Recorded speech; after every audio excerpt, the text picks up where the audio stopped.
el cimbronazo político lo marca el fallo de la Corte. Yo les contaba el capítulo político metido con lo electoral. Les dije, de lo legal, la mejor mirada que escuché ayer y leí fue la de Andrés Gil Domínguez, que es constitucionalista y está en comunicación con nosotros. A ver, Andrés, ¿me escuchás bien?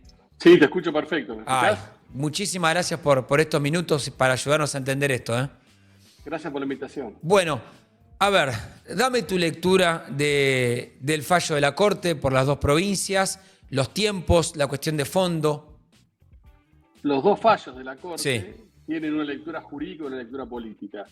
La lectura jurídica es que la Corte está habilitada en competencia originaria, esto es, siendo directamente a la Corte sin pasar por instancias anteriores, para analizar la interpretación y aplicación de normas provinciales que han establecido algún tipo de límite a las reelecciones y que en sede provincial han tenido una interpretación muy amplia que en el fondo lo que hace es desconocer o burlar este límite que se estableció en la Constitución provincial. perfecto. En las constituciones provinciales han dicho, si vos fuiste durante 2 periodos gobernador o vicegobernador, o durante 3 periodos como la de San Juan, no podés ir a un cuarto periodo ni como gobernador ni como vicegobernador, porque en última instancia lo que estás haciendo es habilitando la reelección Indefinida.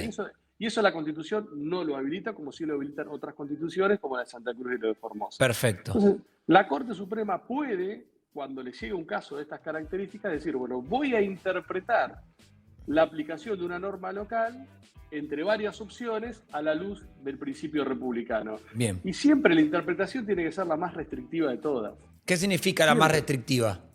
Aquella que se corresponda con esta lógica de que si se dice que un gobernador y vicegobernador pueden estar solamente 2 periodos o 3 periodos, no se habilite Bien. alguna interpretación que burle esto. Se entiende. Esa es la más restrictiva en aras de lo que es la periodicidad y la alternancia en el poder, como fundamento del principio republicano. Tomar el caso está bien que lo haga la Corte, eso como primer punto, porque se puede meter de esta manera y es absolutamente legal. Después. Sí, el problema es político. Okay. Porque la Corte tuvo el tiempo suficiente para dictar un fallo de fondo garantizando el derecho de defensa de Mansur y de Uñac, dándole un traslado previo corto, porque era una acción de amparo. Yo tengo como abogado 48 horas para apelar una sentencia de amparo. Claro. Decime si la Corte no puede dictar una sentencia en 20 y pico de días. Tal cual.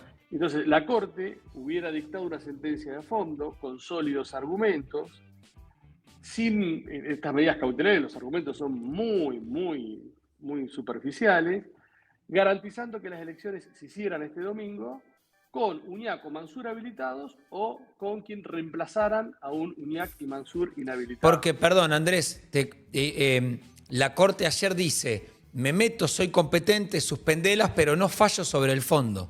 No falla sobre el fondo, Okay. No resuelve el fondo. Entonces, la Corte lo que hace es, a través de un fallo de argumentos escasos, cuando la legitimidad de la Corte Suprema es argumentar de manera robusta, cuando toma ese tipo de decisiones, suspendiendo elecciones y sin definir si Uñac y Mansur pueden ser candidatos o no pueden ser candidatos. En un limbo.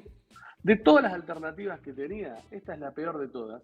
Y esta es una decisión política de jugar en este tiempo y de esta manera, que es la peor decisión política de todas, porque deslegitima a la Corte, porque hace que los sólidos fundamentos jurídicos que tiene, que yo concuerdo con que Uñac y Mansur no están habilitados constitucionalmente para competir, se desmerecen, hacen que la Corte entre en un conflicto, yo creo que sin vueltas con el poder, con el Partido Justicialista, no con el gobierno. Exactamente, con el PJ.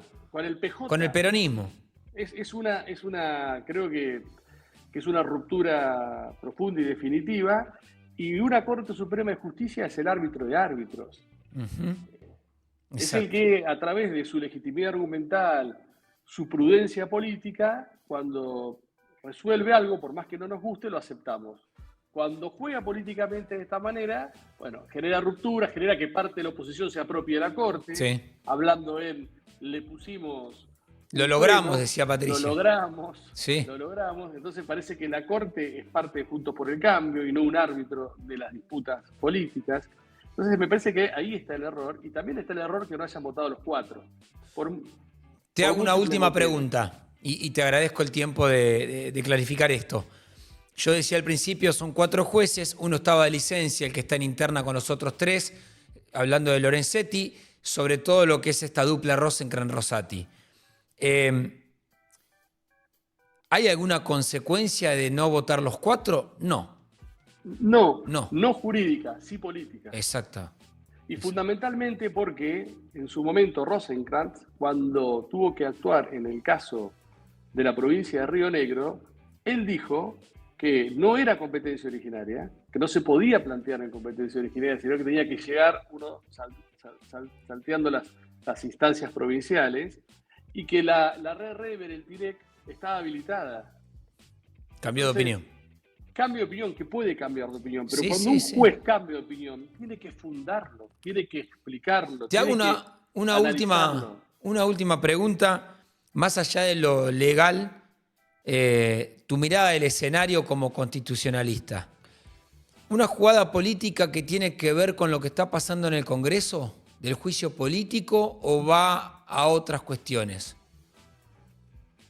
Yo creo que es multicausal, tiene que ver con lo que está aconteciendo en el Congreso, sí, con el juicio político, sí, que si vos consideras que el juicio político es razonable, no podés contestar con las mismas herramientas de razonabilidad con el cual a vos te están persiguiendo a través de un juicio político. Creo que es un proyecto de acumulación de poder de Rosati. sí. Para mí Rosati es el primer presidente de la Corte Suprema de Justicia que tiene como proyecto no distribuir el poder, sino acumular poder. Y tiene que ver también con la interna de la Corte Suprema de Justicia, que es feroz. Bien. Andrés, muy claro, gracias en serio por estos minutos. Muchas gracias, un gran abrazo. Un abrazo enorme. Andrés Gil Domínguez es constitucionalista, si lo siguen en Twitter o en los artículos vas a ver que siempre te da una mirada que quizás no esperás, que no es que sabés lo que va a decir.